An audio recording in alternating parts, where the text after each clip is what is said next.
Hi everyone, welcome to 28 COE Talks. The idea of this short talk show is to let you know who our members are and discussing briefly about their areas of expertise. I am with Mr. Kaiser Naseem today, who is based out of Dubai. He is an international development banker and has worked for the World Bank Group for more than 25 years of his career. He provides thought leadership on several topics, including business development, corporate governance, SME development, environmental and social issues, digitalization, etc. He currently sits on several boards globally, including Health Bank Uzbekistan, Microfinance Center in Poland, and also several businesses in the region. He also mentors a lot of startup and entrepreneurs, especially in the technology sector. One of the topics that he is very passionate about and speaks a lot about is responsible innovation and finance. So, Mr. Kasser, what does international development banker first of all mean? Can you explain for the viewers? Yeah, I mean, it's an interesting term. So basically, it's what it says it is. And especially being part of institutions like the World Bank Group, and there are other United Nations and Asian Development Bank, Islamic Development Bank. So we generally work in developing countries and provide assistance in their development. How do you create capacity in countries and within institutions in those countries to be able to have more economic impact? So that's what a development banker does. And we do it through various methods. We do it through strengthening of institutions, through providing them with financial support, providing them with advisory services. So at the end of the day, what we want to create is a country which has robust institutions in all areas. So coming to your most favorite topic, which is responsible innovation. So there are a lot of innovators, but how to be a responsible innovator? Can you talk about that? Yeah. So look, first of all, responsibility cuts across everything. So whatever we do as individuals, as human beings, or as professionals, we need to make sure that we're doing it responsibly. And then just coming back to the financial sector, because that's what we're talking about, the economic and business segment or sector. So we need to ensure responsible finance basically is that if an institution is in the business of providing financial services, let's say to micro enterprises or small enterprises or even to the corporate sector, they need to ensure that they are doing that with responsibility. What that means is that you, as an institution, are not simply pushing out your products, but you're making sure that you're pushing out the products which are needed by the recipient, by the person who is asking for that finance, because otherwise they will not be able to make proper use of that financing. So that's the first thing you need to ensure, that the recipient of any financing understands what that financing includes, and more importantly, how and what terms is it being given on. So in the corporate sector, this may not be that much of a problem, but in 80% of the businesses it is, because these are small businesses across the globe, 80% of businesses, where the borrower may not be that financially literate. Okay. And we've seen so many scandals happening where banks have just pushed credit onto small entrepreneurs, small businesses, micro businesses, without them knowing what this money entails in terms of how it's to be used, first of all, and secondly, how is it to be repaid. So this is very important to understand. And unless and until an institution is sure that the financing that is being provided is going to be used properly and then is properly understood in terms of its repayment schedule or plan, the financing should not be given. That would be irresponsible. So that's responsible finance. And then you can get into responsible collections and all that also. That's another topic. Again, we don't have the time for that. But this whole area of finance has to be done responsibly by institutions. And we've seen many scandals by big banks. I mean, I'll name the big banks because smaller banks, okay, we understand.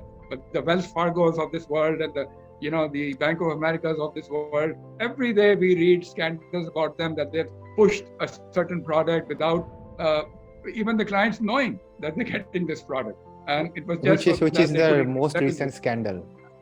Well, the last one was Wells Fargo, which was very famous. But look, every day there's a scandal. And I used to log on every day to look at these. I don't, because, you get depressed.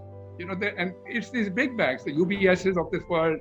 But Wells Fargo was, I think, one of the classic cases where they were issuing credit cards to clients without them even knowing that they had these credit cards. And that was just to push their numbers up of revenue and sales and whatever. But let's move to responsible innovation now.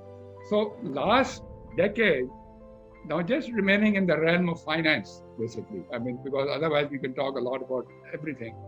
So in the financial sector, technology has enabled this giving out of financial services and other services by financial institutions, has given it an impetus in terms of the speed which this can be given out now. Okay. And it also provides a tool by which you can better assess the risk of giving out financial services. An institution can do that. Okay. So technology is a big tool in the hands of financial institutions. However, this also has to be done responsibly. The use of it has to be responsible. Yes. Again, because of the speed, because in the conventional or traditional banking, you had, a proposal or a request for a loan and you sat on it and you read it. In using technology, it's instantaneous. So you have to be even doubly sure that the person you are giving out this service to understands what that service is. And also the fact that the way you assess the risk of that person is done responsibly. Now, why do we have scandals? We have scandals in the technology sector also, because end of the day, this assessment of risk using technology platforms is done through artificial intelligence, correct? Yes. And artificial intelligence is intelligence made by human beings. Yes. Using human beings' intelligence, meaning the algorithms which the artificial intelligence will interpret have actually been made by a person. Yes, of course. And we know in the real world, there are a lot of biases in everyone's minds. It could be a bias against gender. It could be a bias against nationality. It could be a bias against a region of a country.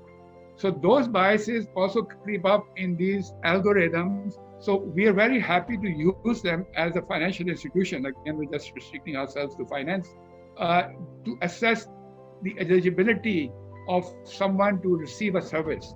Now, without realizing that we should have actually looked at the tool we're using to make sure that there were no biases in it. And those biases actually creep up again, even if there's no human touch to the technology being used. And we're very happy that now we're able to better assess risk, but you're not, if you're not using it responsibly. You will probably ask me what's a famous case. So a famous case not long ago was Bank of America again, actually. Yeah, it was Bank of America and Apple. So Apple had, I think it was a co-branded, I may be wrong in some of the facts, but bottom line was these credit cards were issued, actually no, it was a lending product. So you could apply for a loan using your iPhone through Bank of America. So the famous guy, founder of Apple, Peter Wozniak, if you recall who he is, he got one. He downloaded this app for himself and one for his wife, and they simultaneously applied for a loan. Same profile, they have the same similar jobs, same income bracket or whatever, same standard of living. So Mr. Wozniak was given the loan and the wife was rejected. And he raised a huge hue and cry in the media. It was in the media, you can go and check. Because of this gender bias.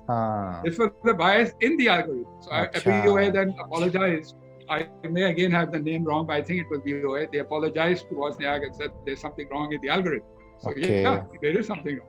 You as a bank, which is responsible, should not have done it. But again, if you go deeper, that means if there was no technology and the person was looking at this loan, he would not have given it to his wife because of gender bias.